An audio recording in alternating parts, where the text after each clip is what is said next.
How's it going, everybody? Oh man, just got done with dinner. And Brooke told me, I was like, Brooke, where should I ride around? And she's like, I don't know, ride around on campus. And I'm like, all right.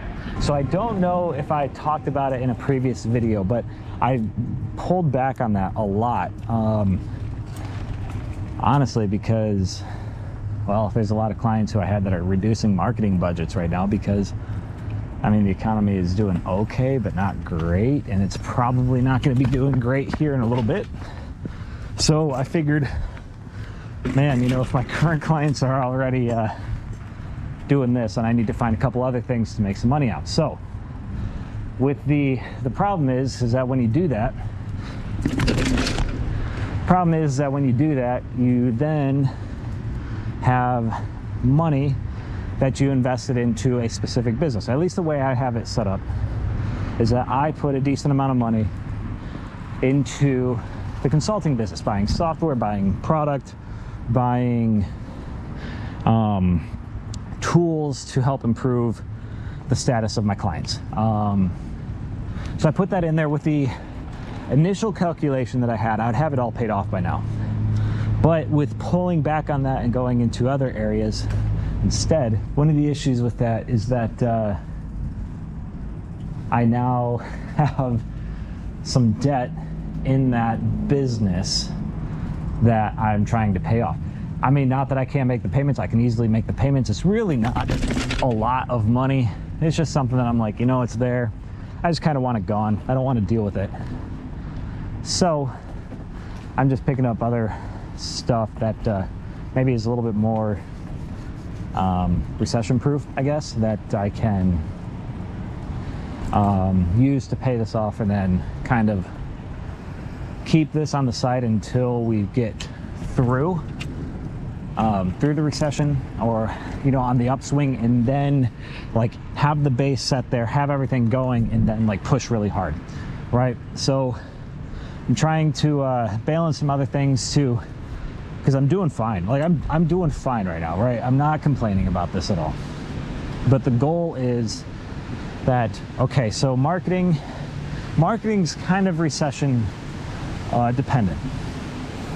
I will say that I don't think that if a recession hits that my clients will drop me. I do think that they will keep me around because, well, at that point we need to pivot, right? That the stuff that was working when the boom of the economy was happening, that we've seen over the last few years, I think that, you know, we need to pivot from that to, okay, now we need to do some more maybe recession proof or recession specific marketing tactics, and some making a move in that direction, and some business practice. See, here's the thing that's also interesting is that my marketing consulting business has really turned into a business consulting business. I really never intended on that, but I mean, that's kind of where we're at now, so I'll accept it. It's fine. But it definitely wasn't intended, that's for sure. But I'm actually finding this to be a lot more interesting, that, you know, marketing is just one small part of the business, and, you know, how can we really maximize every size or side of this business so that they can grow and really maximize their potential. That didn't sound good, did it? That didn't sound good. I don't know if you guys heard that, the screeching of the wheels. Hey, fun fact, this area I actually almost got robbed in. I should say an attempted robbery, I suppose. Shit, how many years ago was that? That was 6, 7, 8 years ago now. Let's see, that would have been like 2014, so about 6 years ago. Oh shit, 8 years ago now. Was it 2015? I don't know, 2014, 2015, so 7, 8 years ago. So that happened. Anyways, campus is safe. I haven't had any issues really beyond that. That was my only one that I ever had. Which I think is just kind of like a thing that you go literally anywhere on earth, and that's just going to kind of be the case, right? No place is perfect. Except for maybe the small town I lived in. I mean, it's definitely not perfect, as I've mentioned before, but I haven't really heard of any robberies or anything out there, and I don't want to jinx myself saying that right now and then all of a sudden run into some issues.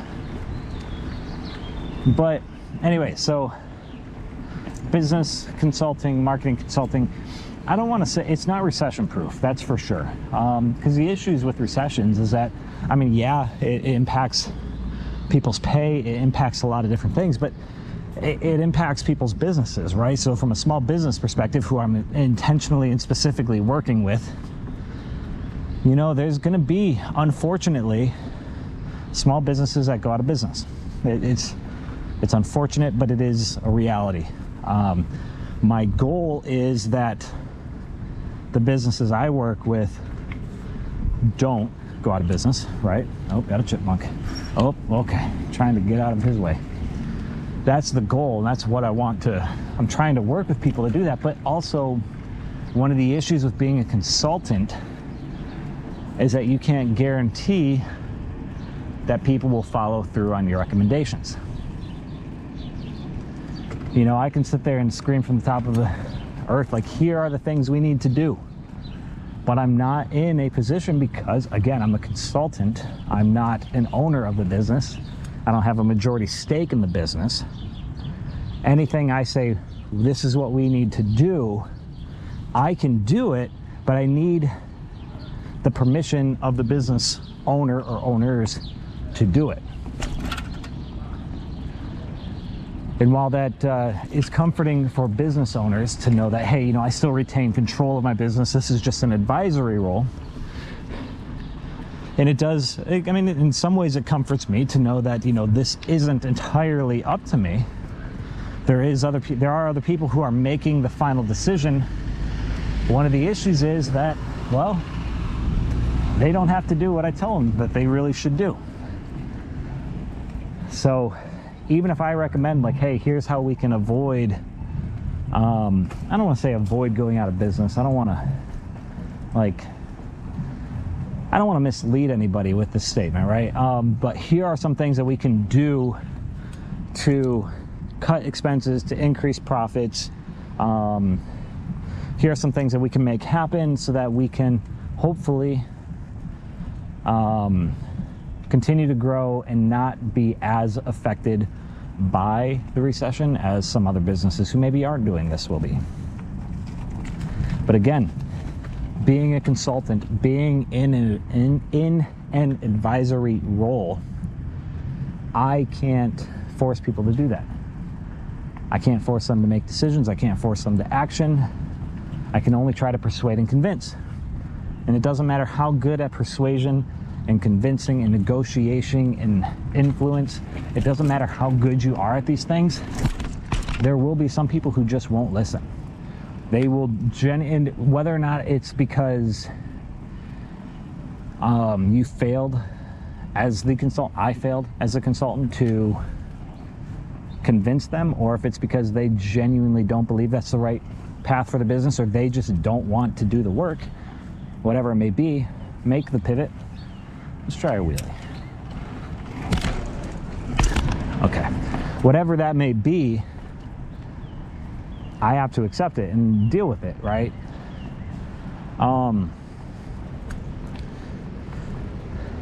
Anyways, so I got way sidetracked there, and I apologize for that. So anyways, there's pros and cons to that, as I said.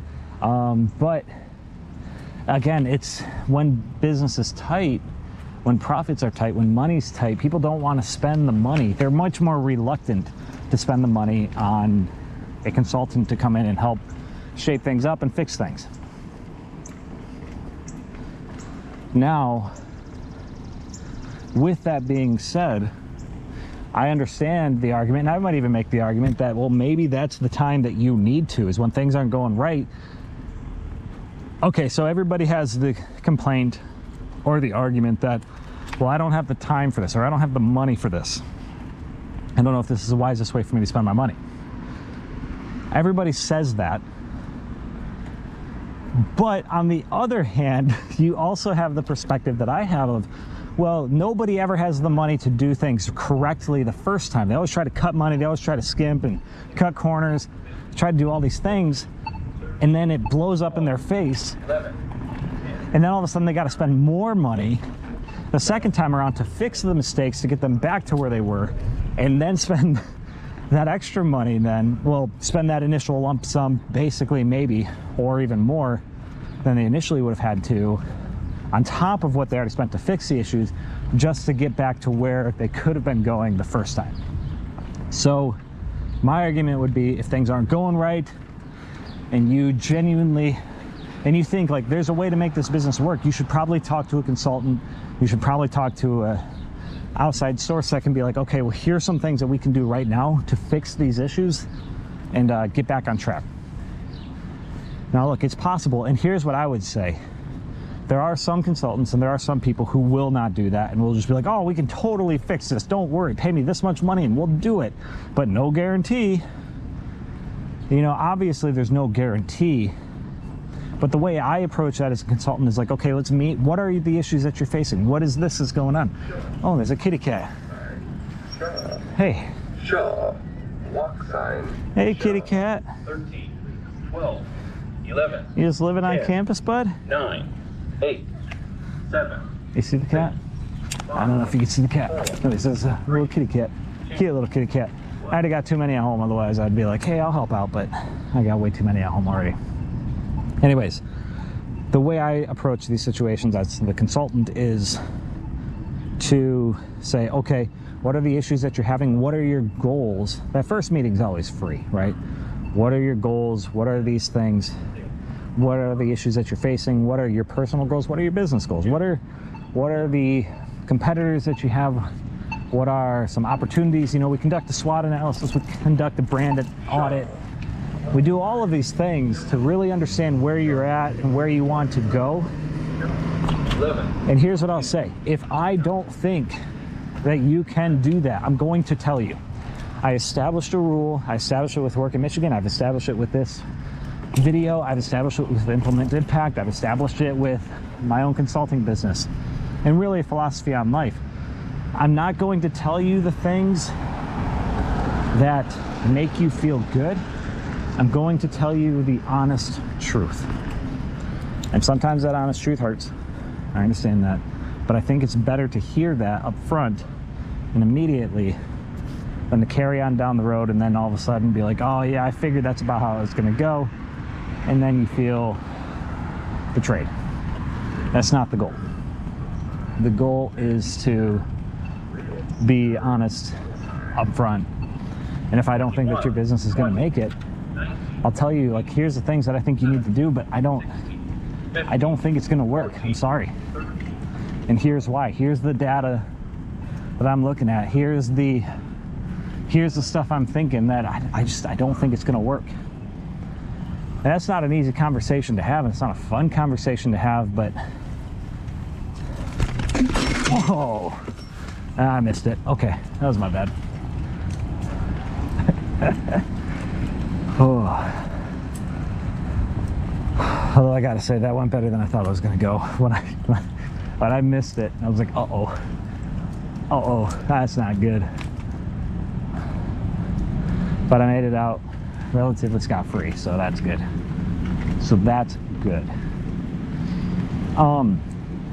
But anyways, I think that most small businesses can find a way to make it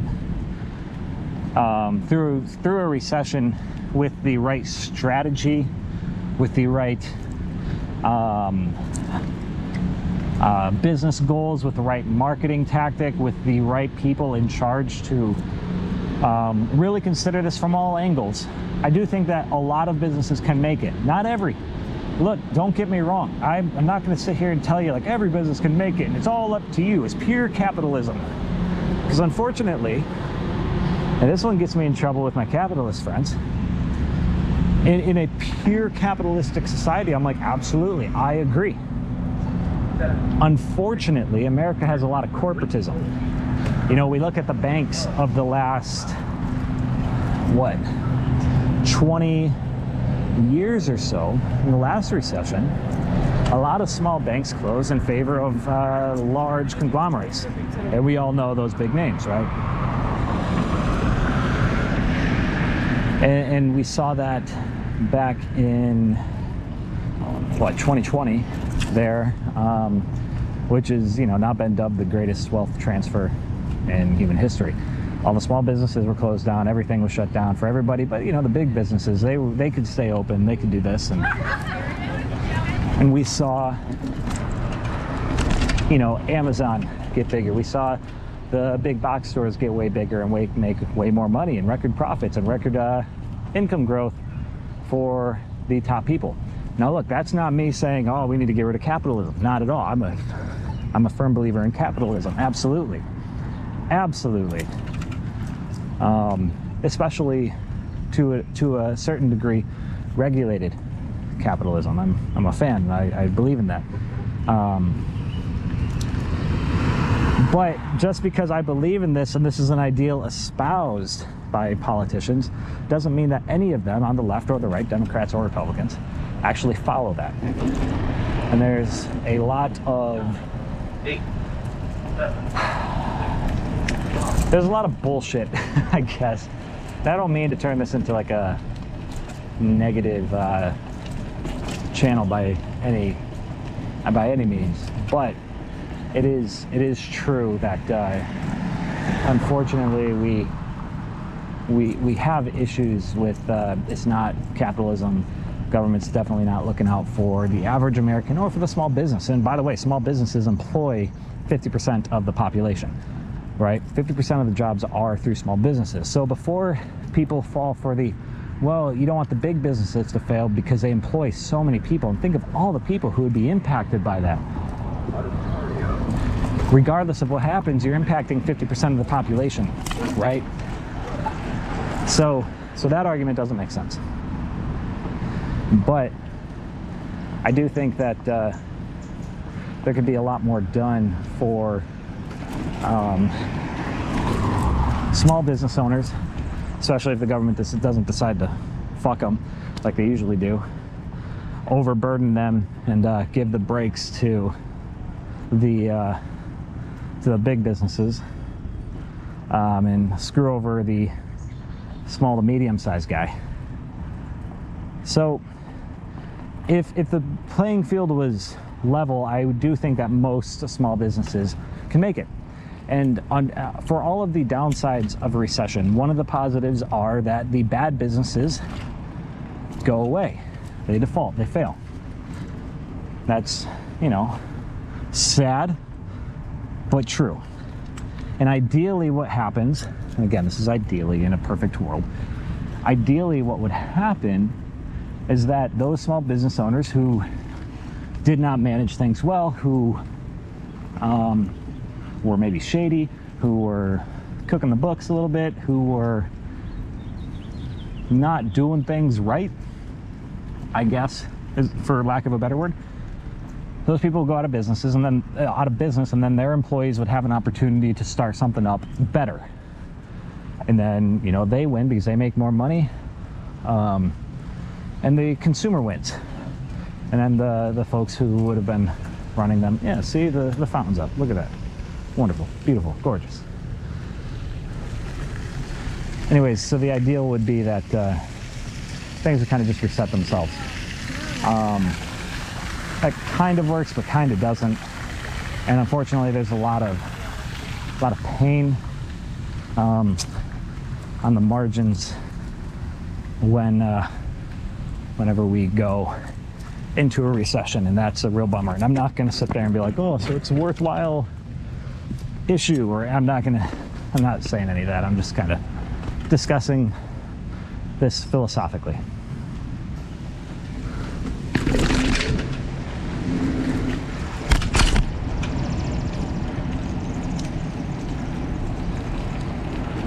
All right, so that being said, I think that businesses that I work with, because I'm very cautious about who I work with. I don't just work with anybody. I'm very selective. I just pay attention a lot to who I work with. Because I only want to work with people I actually believe in their business, but I also only want to work with people who I actually believe in them. So I think the businesses that I work with have the honest to God ability to make it through a recession. I genuinely believe that. If they make the right moves. That's the caveat. That's the key. That's the key. The key words, the key phrase. If they have the correct strategy, right? That's the key. But as a consultant, you can't force people to do anything. It's just, this is what we should do. You hired me to make my recommendations and guide you. These are my recommendations. This is how I would guide us through this. You got to make the right decision for yourself. So there's my thoughts there. Anyways, so I needed something on the side or on top of that. I was a little bit more recession proof. And unfortunately, I mean, I don't want to say unfortunately, but generally recession proof jobs, I mean, unless you're going into healthcare or something along those lines, they kind of usually fall into more of the upper income level bracket.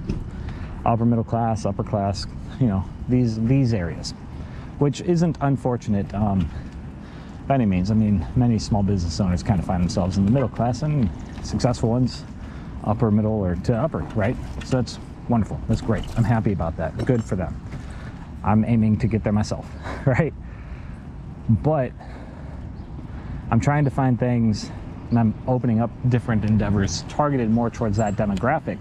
And that's not the demographic that I'm generally targeting. You know, small business owners are kind of all over the smorgasbord of income level brackets. So I am trying to cover all of my bases right now. So anyways, I guess I'm going on a really long tangent right now to basically say,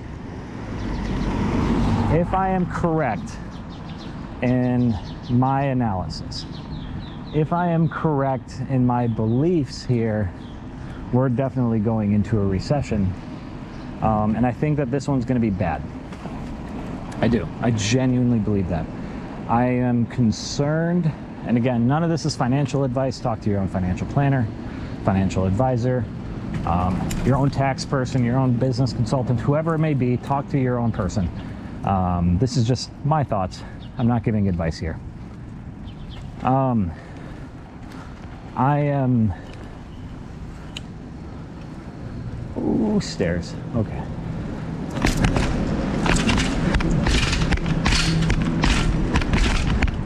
Oh, shit. Sunglasses even came down. Okay.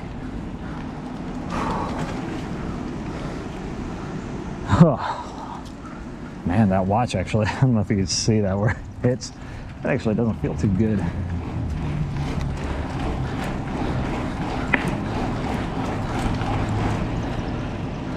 Anyway, so my fear is that interest rates are going to be... Hey, there's another kitty cat. Look at that. Hey, kitty cat. How you doing? Kitty cat. You're a cute kitty cat. You know that? Anyways, folks, so I am legitimately concerned that, you know, interest rates will continue to rise, but demand will go down, obviously, and that if we continue to raise, the fear is that if we raise interest rates too high, too fast, too high, and it doesn't just slow the economy, but we also trigger a larger depression, and then, you know, certain economic factors hit, then we could end up in a depression. Now, look, I'm not saying that we will. I'm not trying to fearmonger or promote FUD or anything. I'm just being honest with my personal concerns here. I am concerned that we'll be hitting a recession that's worse than the Great Recession from, you know, 12, 13, 14, 15, 16 years ago, however many years ago it is that you are now listening to this video. I'm not necessarily predicting that. I'm just fearful. I'm nervous that my biggest fears will be realized is all. And if that is the case, then I mean, diversification is about the best you can do to try to mitigate those risks. And that's exactly what I'm trying to do right now. How can I have multiple businesses operating as side hustles that if one goes down, could have other ones keeping up? Now look, that is something that everybody should be doing in general, despite the strength of the economy. You should be trying to okay, you should have multiple side hustles going. Okay, you should have multiple side hustles going, because that's how you build wealth, right? You have multiple sources of income. Now look, have a main source of income, absolutely. What people don't talk about, okay, hang on, you know what? I'm going to have a second video. It's going to be released, what, in some period of time here. But I'm actually going to stop this now because I feel like I'm rambling. I'm actually going to have another video on one revenue stream or versus multiple. Okay, hang on.